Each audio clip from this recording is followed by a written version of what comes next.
Michael and Kesh, our two families and friends. Tonight we're celebrating a very special occasion, one that Michael's kept us waiting on for a long time. but I should say, this isn't the first time that Michael's kept us waiting. I can go back about 36 years almost. I can recall driving into hospital with my wife for the birth of our second child, which we then found out was to be twins. I can recall getting there about 5 in the evening, and nothing happened, and nothing happened. And around about 10 o'clock, you know, the hours felt like days. The doctor arrived and said, look, I better induce this. I think he wanted an early night. and he proceeded to bring on the birth. Again, nothing happened. As it was approaching midnight, it got to, I think it was 9 minutes to midnight. Mark decided to join us. So one was out. Michael just didn't want to come. And we were thinking, my God, we're going to have twin boys with 2 different birthdays. Then 4 minutes to midnight, Michael joined us. So on that occasion, Michael followed Mark by 5 minutes. On this occasion, he's followed him by, what, 9 years?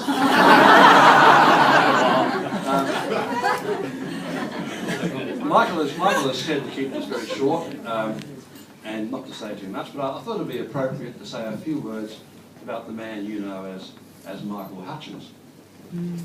As you, people who have children would realise, when you have children, they have particular personality traits, and certain of these traits tend to come to the fore and stand out.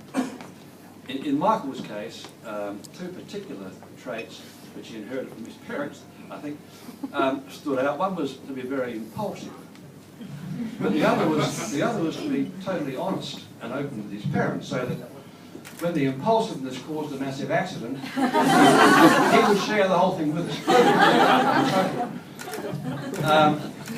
Perhaps I can give you, a couple of examples of this sort of openness. We had decided with our children to motivate them to go well at school and go on to uni, that if they did well, we'd buy them a little car to go to uni with. Well, Michael did well in his VCE, and straight away was out looking for a car. He found this rather sporty little Alfa Romeo GTV, pretty fast little machine, and I sort of looked at this thing and thought, well, it looks so nice. He won't smash it. He won't thrash it. And he will survive.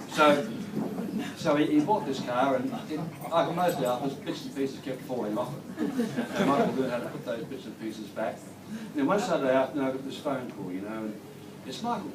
Dad, you should see this. The car's just caught alight in Burke Street. Flames are everywhere. He's touching the guy's face in the car next door to me. He's panicking. I can't recall who put the fire out, but that was just Michael including me in this situation. So this lovely little Alfa Romeo GTV now had a burnt black and grey bonnet, but by this stage he moved on to investment banking, and he went out and got this very fast Honda S200. And this is when, as a parent, you pray and think, oh my God, what's going to happen here? And sure enough, down the truck, get this phone call. It's 4 in the morning. You reach over the side of the bed to pick this phone up, and it's Michael. I've just wrecked the car. I said, Michael, are you okay? Yeah, I'm fine. Where are you? I'm at Red Hill. What are you doing at Red Hill? I couldn't sleep, so I decided to go for a drive. And then I found this straight road, and I thought, I'll see how fast this car is.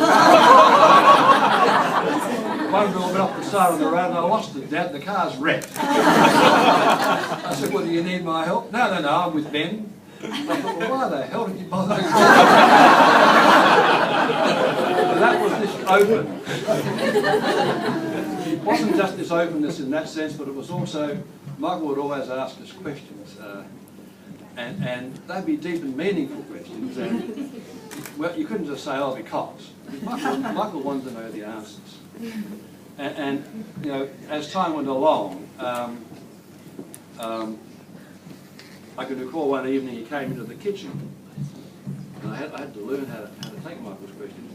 I was cooking dinner, and he casually said to me, Dad, I've done well in my VCE. Should I do medicine like Bianca? I looked at Michael and I said, mate, I won't use the exact words I used. I said, mate, I can't imagine you looking down people's throats or doing colonoscopies all day, but you do speak a lot. And a lot of hot air comes out. I reckon you can make a bloody good barrister. Why don't you do law commerce? I said this light-heartedly, it was just joking. The next thing, he's enrolled in law commerce at Melbourne University and spent the next 3 years partying and lobbying to be the president of the Commerce Student Society. And I was thinking, in future, when he asked me a simple question, I'll take them more seriously. Then as time went on, about 10 years ago, he started to say to me, Dad, how do you know when you've met the right person to marry? And I thought, well, I'm not going to answer these questions like last time. The last thing you want to hear down the track is, God, thanks very much, Dad. What a disaster. So I would waffle, and I would hypothesise and stay away from anything concise. But then one afternoon he said, Dad, why'd you marry Mum? I said, well, mate, she was beautiful, she was very intelligent, and she was my best friend. I thought, well, I can't go wrong there. Anyway, Michael ran off, and rather than being impulsive, he was very, very patient. He spent a lot of time looking around.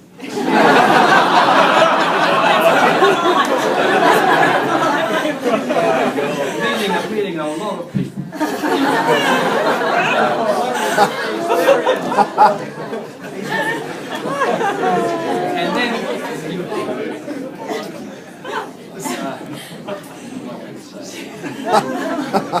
And then finally, he met Kesh. And on this occasion, I thought I'd be safe by not saying anything, but the moment I met Kesh, I thought, mate, here's a girl who's beautiful, she's very intelligent, and she's your best friend. Don't look any longer. Well, I couldn't say it then, I can now say it now. I also say, Kesh, I think you're making a pretty good choice too.